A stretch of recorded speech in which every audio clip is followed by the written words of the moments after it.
Sir రీసెంట్‌గా వచ్చిన breaking news కవిత గారింట్లో రైడ్ అని చెప్పేసి. ఇది ఒక పొలిటికల్ ప్లానింగ్ అని చెప్పొచ్చా? అంతేనమ్మా, పొలిటికల్ ప్లానింగ్ తప్పితే ఏముంది బా.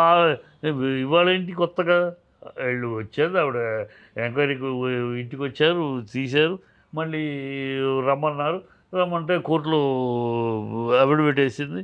ఈ లోపల ఇదేంటి అంటే బ్లాక్మెయిల్ చేస్తారా? చేసేది ఉంటే మీరు ఛార్జ్షీట్ ఫైల్ చేసేయండి, పిలవండి కోర్టుకి, వస్తామని చెప్తున్నాం కదా. ఆల్రెడీ వచ్చారు, ఇంటికి వచ్చారు, ఎంక్వైరీ చేశారు, వెళ్ళారు. మధ్యలో ఈ దాడులు ఏంటి అంటే బెదిరించడం, బ్లాక్మెయిలింగ్.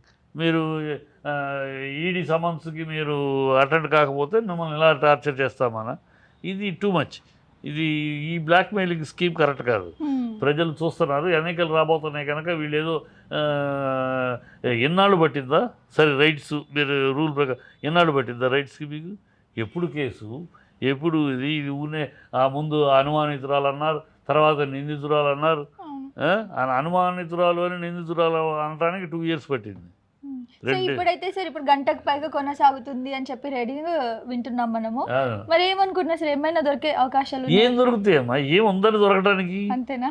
ఏమి వీళ్ళు ఒక క్రియేటెడ్గా ఒక రాజకీయ పరంగా వాళ్ళు బీజేపీ ఆయన యొక్క పరువు తీసేస్తున్నారు, మోడీకి ఉన్న విలువను కూడా తీసేస్తున్నారు బీజేపీ.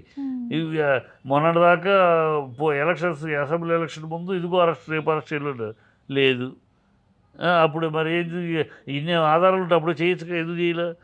ఏమీ లేదు. ఊనే బోగస్గా బిల్డప్లు చేసి, బ్లాక్మెయిలింగ్ చేసి, భయభ్రాంతులు చేసి కంగారు పెట్టించాలని ప్రయత్నం తప్పితే అన్ని స్టేట్లో అదే చేస్తున్నారు.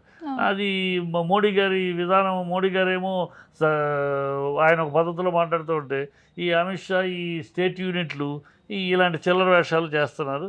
అది ప్రజలు గుర్తిస్తున్నారు. సరైన సమయంలో సరైన బుద్ధి చెప్తారు.